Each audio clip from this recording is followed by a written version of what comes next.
Look what President Trump just took away from House Speaker Paul Ryan is scared silly. There's little doubt that immigration is going to remain a topic of great interest for the duration of President Trump's tenure.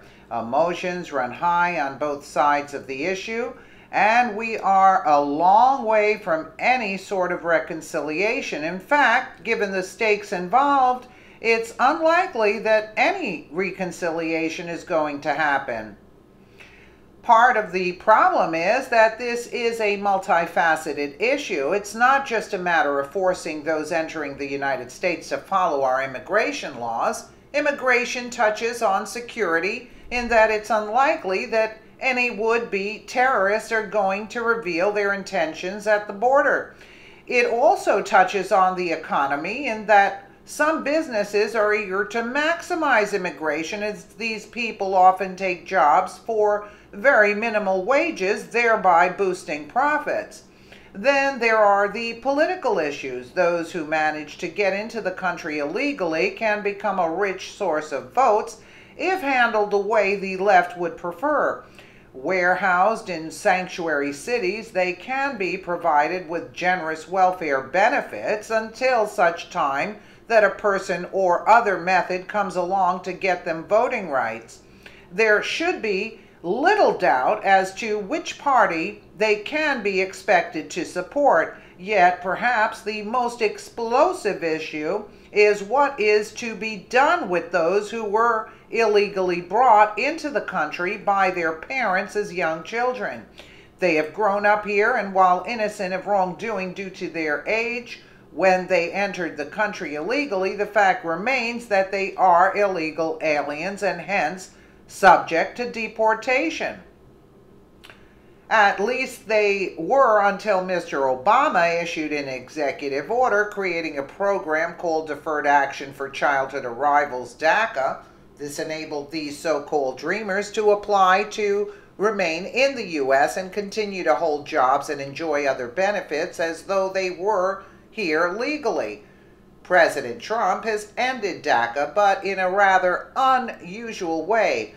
Attorney General Sessions announced that the program is being phased out over a 6-month period, during which time Congress can address the issue.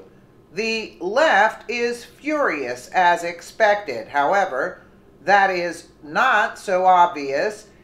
What is not so obvious is the difficult position this puts House Speaker Ryan in. As we know, Mr. Ryan has not been particularly helpful in passing President Trump's agenda. In fact, he has very little to show. Now he's got the proverbial hot potato with which to contend.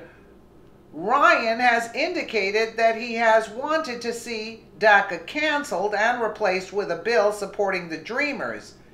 President Trump said that he has a special place in his heart for the Dreamers. So now Mr. Ryan has the issue he at least claimed that he wanted.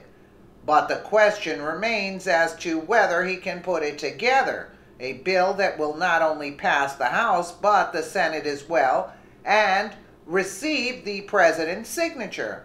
With the president having revealed nothing about what would have to be in such a bill to get his signature, Mr. Ryan's problems just got worse.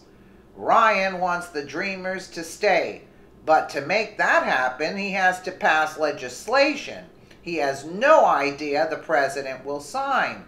Given Speaker Ryan's pitiful support for a president from his own party, the problem couldn't land in the lap of a more appropriate guy.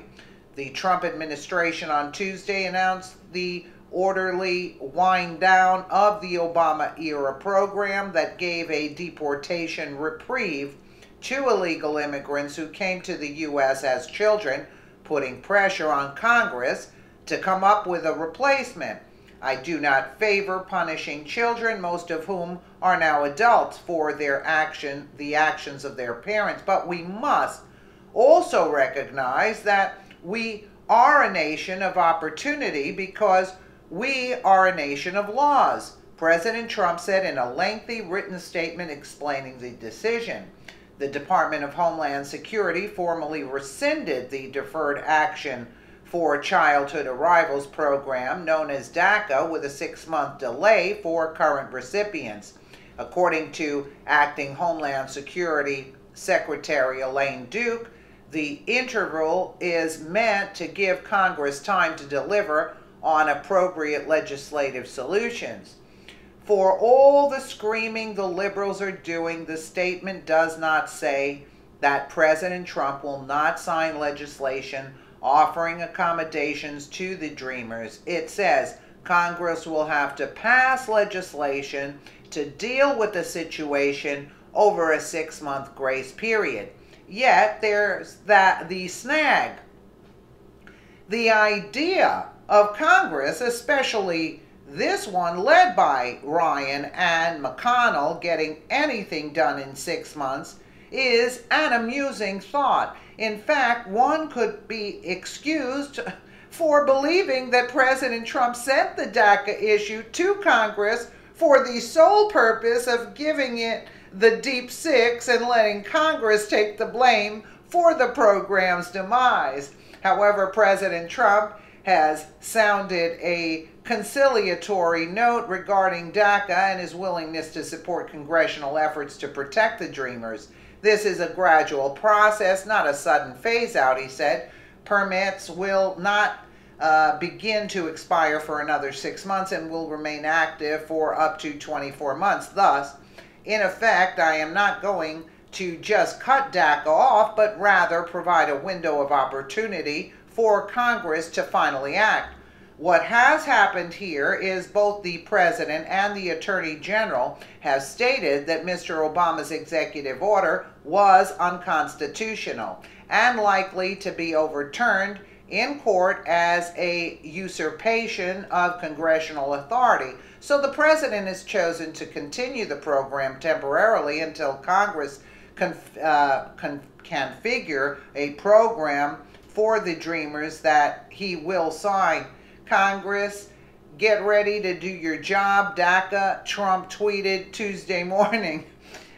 What that might well mean is that Mr. Ryan has just been put on the hot seat by a president who has grown tired of a House Speaker who cannot or will not move the president's agenda ahead. This 6-month period during which DACA can continue while Mr. Ryan attempts to do his job means there is a deadline, and that's got to be something Mr. Ryan hates. It's so true. What an idiot. He's a sellout, actually. That's what I should say. Let me know what you guys think in the comments below, and again, thank you so much for watching.